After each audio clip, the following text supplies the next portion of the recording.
మిమ్మల్ని ఒకటే ప్రశ్న సూటి ప్రశ్న వేస్తానా? నేను రౌడీ షీటర్ అని మీరు అన్నారు కదా, నాకు రౌడీ షీటర్ ఎప్పుడు వచ్చిందో మీరు చెప్పగలరా పేరు నాని గారు? నువ్వు గెలిచినప్పుడు నాకు రౌడీ షీట్ లేదు, నేను పార్టీలో చేరినప్పుడు రౌడీ షీట్ లేదు. 2023 సెప్టెంబర్లో నాకు రౌడీ షీట్ వచ్చింది. ఎందుకు వచ్చింది రౌడీ షీటు? నువ్వు చేసే అరాచకాలకి, నువ్వు చేసే మోసాలకి నేను ప్రతిదీ ప్రతిఘటిస్తున్నానని రౌడీ షీట్ పెట్టి నన్ను బెదిరిస్తాకి, పోలీసులు బెదిరిస్తాకి నువ్వు నా రౌడీ షీట్ ఓపెన్ చేసావు. ఇదిగోండి చూడండి, మీ గంజాయి బ్యాచ్. ఇప్పుడు మా దగ్గర రౌడీ షీటర్లు అంటున్నారు, వాస్తవమే. నువ్వు ఇచ్చిన బిరుదు మాకు రౌడీ షీటర్లు, నీకు పనిచేసినందుకు. కానీ ఒక్క మాట అడుగుతున్నా మీ అందరి ముందు, మీడియా సమక్షం ముందు, నీ కొడుకు గంజాయి బ్యాచ్ కాదా? నీ కొడుకు నార్కో టెస్ట్ తీసుకొచ్చి కూర్చోబెట్టండి. నీ కొడుకు గంజాయి కొడతాడా లేదా? నీ కొడుకు గంజాయికి, మత్తు పదార్థాలకి అలవాటు పడ్డాడా లేదా చూడండి ఒక్కసారి. నీకు దమ్ము ధైర్యం ఉంటే పేరు నాని గారు నీ కొడుకుని తీసుకొచ్చి నార్కో టెస్ట్ కి తీసుకురండి. ఇది కానీ నార్కో టెస్ట్ నీ కొడుకుని వాస్తవం కాకపోతే నేను మచిలీపట్నం నుంచి వెళ్ళిపోతాను. పోలీసులతో నువ్వు కట్టించిన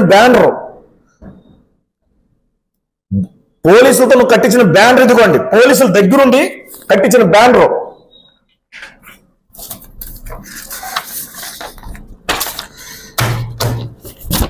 నా ఆఫీస్కి వచ్చి నువ్వు ఏ యాదల కుర్రాడు అయితే నువ్వు వెనకేసుకొస్తున్నావో అడుగో, ఈ యాదల కుర్రాడు ఈడుగో,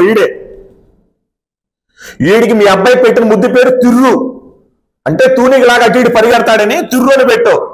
ఇదిగో నా ఆఫీస్కి వచ్చి నా కారు ఎక్కి ఎలా ధ్వంసం చేశారు చూడండి. పోలీస్ కేసు పెట్టారా? 300 మంది, ఒకరు ఇద్దరు కాదు 300 మంది నా ఆఫీస్ మీద పడి ధ్వంసం చేశారు. 300 మంది. కేసు రిజిస్ట్రేషన్ అయిందా? ఇప్పుడు చెప్పండి పేరు నాని గారు. పోలీసులు కేసు రిజిస్ట్రేషన్ చేయలేదన్నారు, ఈ కేసుకి రిజిస్ట్రేషన్ చేశారా? నా మీద ఎస్సీ ఎస్టీ కేసు పెట్టించో, దేనికి పెట్టించో తెలుసా? ప్రజలు తెలియాలి కదా.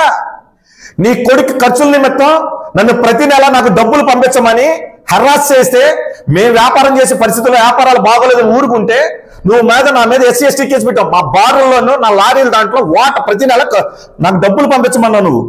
ఇది వాస్తవం కాదా? నీకు సాక్షి ఎవరో కాదు, నీ పక్కన తిరుగుతున్న మేక సుబ్బన్న అడగని చెప్తాడు. సుబ్బన్న కాదా రాత్రిపూట ఫోన్ చేసి అర్జెంట్ పేరు నన్ను తీసుకురామని నన్ను అడిగిన మాట వాస్తవం కాదా? పేరు నాని పిలిస్తే నేను ఎందుకు వస్తాను? మా వ్యాపారం ఎందుకు ఇవ్వాలన్నా మాట కదా. నా మీద ఎస్సీ ఎస్టీ కేసు పెట్టించు నువ్వు, నన్ను 14 రోజులు సబ్జెక్ట్ చేయొచ్చు నువ్వు కాదా?